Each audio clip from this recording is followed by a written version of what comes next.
Want a pumpkin muffin for tea time that actually tastes like pumpkin but isn't as heavy as a brick? I'll show you how right after this.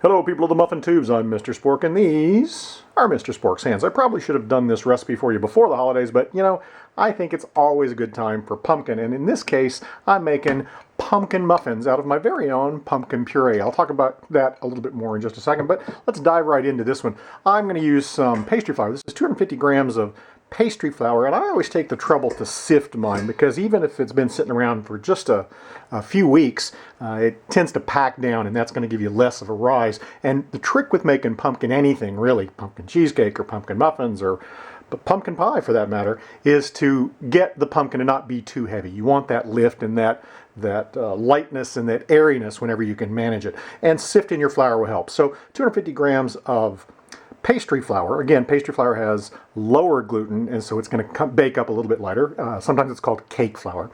And I'm going to go into that with a teaspoon of good sea salt, and I'm going to take and get 2 teaspoons of baking powder.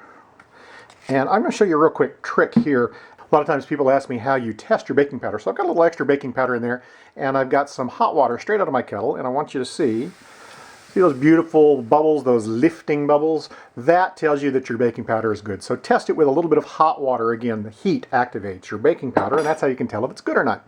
Okay, so continuing on with our muffins, I've got a teaspoon of good cinnamon in there. And nutmeg. I always tell people you've got to grind your nutmeg fresh. The stuff that's pre-ground has lost all its flavor literally a day after it's been ground. So take yourself a whole nut, and I use one of these little microplane graters. Just watch your fingers. When you grate it this way, it's a lot fluffier, so it's kind of hard to measure by volume. I just sort of eyeball it, but that's a good 1/4 teaspoon in there. I'm going to give this just a quick stir before it goes through my sifter. Let me sift this down for you. So with that all sifted down, I'm going to go ahead and add in my sugars. I've got white sugar. That's about 100 grams of white sugar, 150 grams of brown sugar. Now normally sugar is considered a liquid ingredient, but in this case I like to go ahead and mix it in with the dry just to get a nice even consistency. I don't use a whole lot of extra sugar. This is just enough sugar to make them sweet enough to be called muffins, I think. More than that if you prefer, but this is just my taste. So I'm going to go ahead and scrunch that brown sugar in. Brown sugar obviously is a little bit clumpy at times. I just want to make sure and get everything worked through that flour.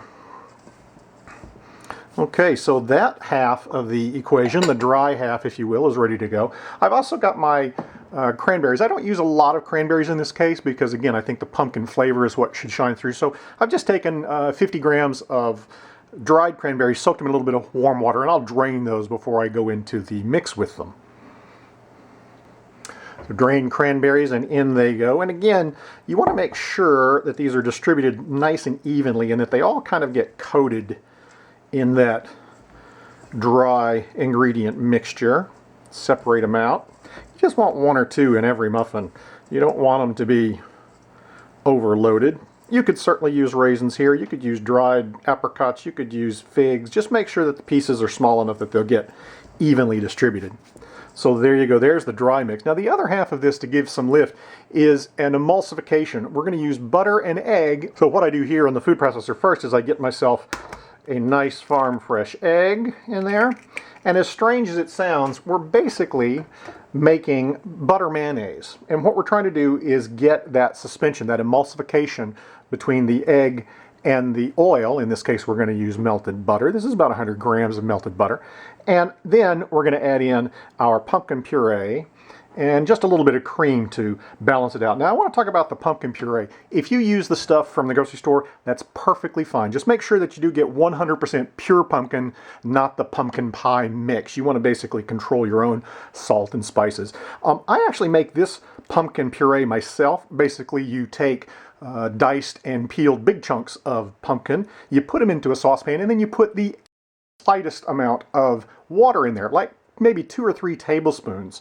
And you're going to look at that and you're say, oh, that's just going to scorch. But you know, there's a lot of moisture that's going to come out of those pumpkins, and it's going to cook down. It's actually the same way I cook my sweet potatoes and my yams. I don't boil them in water first because that just boils away flavor. Just a few little pieces of pumpkin will exude probably 30 to 50% of their weight in liquid, and they will ultimately cook down. All you're trying to do is put enough liquid in there to keep them from scorching when you start. So that's how you cook down your own fresh pumpkin. But again, if you've only got access to the can, that's great, as long as you get the pure stuff. So I'm going to put the egg and butter together first. And to do that, get my machine going here. And just like making a mayonnaise, I'm going to drizzle in the oil, or in this case the butter, the fat, with the egg to emulsify it.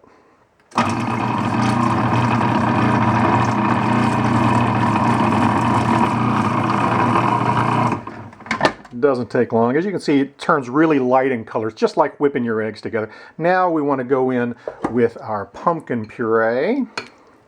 And this is, it looks like about 1.5 cups, 2 cups. I'll have the exact measurement and ratios for you, the ones that I don't remember, out on my blog. As always, you can just go up there to that link in the corner and catch my recipes in all their glorious details so that you've got the exact measurements. And also in with this pumpkin puree, egg, and butter mixture, I'm going to use about 1/2 cup, 120 milliliters of decent cream. This is, I think, 18% cream. I wouldn't use something as low as 5%, and I wouldn't use milk. You want just a little bit. However, you could use condensed milk out of a can here if that's what you wanted. Not sweetened condensed milk, I should say. I'm sorry, I should say evaporated milk is what you call it in many parts of the globe. So evaporated milk will give you that creaminess and blend out with the pumpkin puree just the way we need it. So let me blend this up a little farther. Okay, so let's get that wet mix into the dry. A rubber spatula is incredibly handy at this point, of course.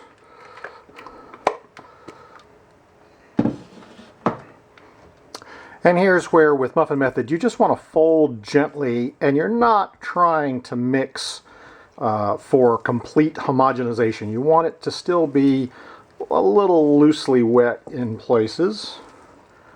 May seem a little dry at first, but don't worry, it'll come together. Scoop from the bottom and up over the top. And if it's just a little bit stiff on any given day, you might want to add just a touch more liquid. And I think I am. I think I'm going to add about another, I don't know, 2 or 3 tablespoons of milk here.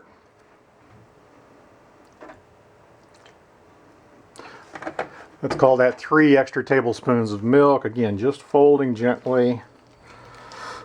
And that varies a little bit simply because the pumpkin puree varies a little bit. But that's all you're looking for, is a very thick batter consistency.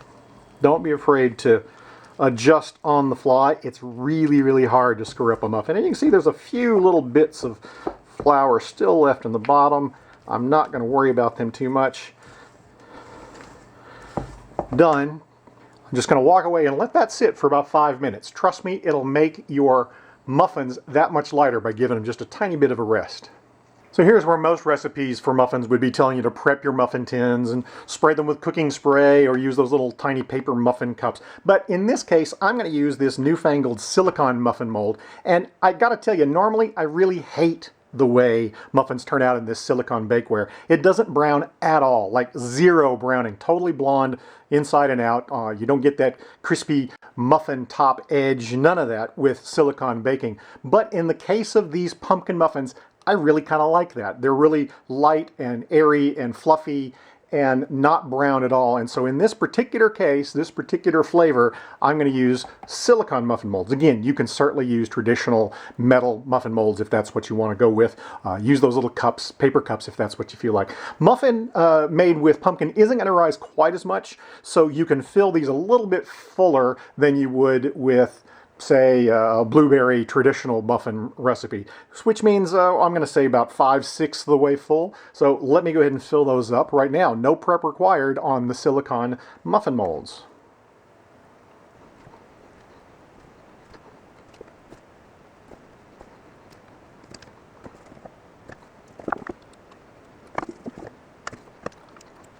So there you go, pretty full in this case with the pumpkin muffins. They're not going to rise quite as much as a regular muffin.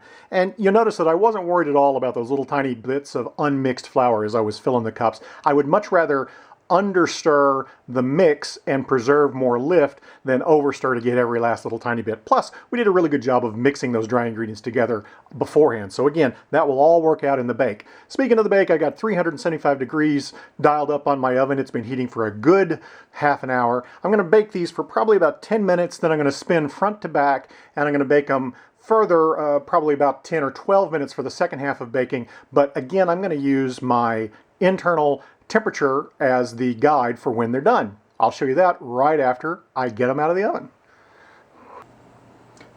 Here we are out of the oven. As you can see, we've gotten a little bit of rise, a lot of rise considering that it's a pumpkin base, and you've got that beautifully cracked top. Didn't rise quite as much as, say, a blueberry muffin, but for pumpkin, I think we did really well here. I'm going to do a quick probe thermometer test. We got about 203, 204. If you don't have a probe thermometer, of course, you can use the old knife test. You go all the way in and all the way out and make sure that it's coming out clean. These do need to cool down a good 10 or 15 minutes. Then I'm going to go on to a baking rack to let them cool a little bit further, but I will still dive into one while it's warm. A little bit of butter, a nice cup of tea, and you've got yourself a great little snack. And you can see, as easy as it was, you can make these just about any time of the year. I appreciate you guys watching as always. If you need this recipe or any of my other craziness from the kitchen or the farm or anything else I'm doing up here in Canada, go up into that corner, click the link, and you will find my blog. Always appreciate you subscribing, always appreciate you watching. Now, I'm Mr. Spork. These are Mr. Spork's hands, about to go make a cup of tea because these muffins are going to be cool in just a few seconds.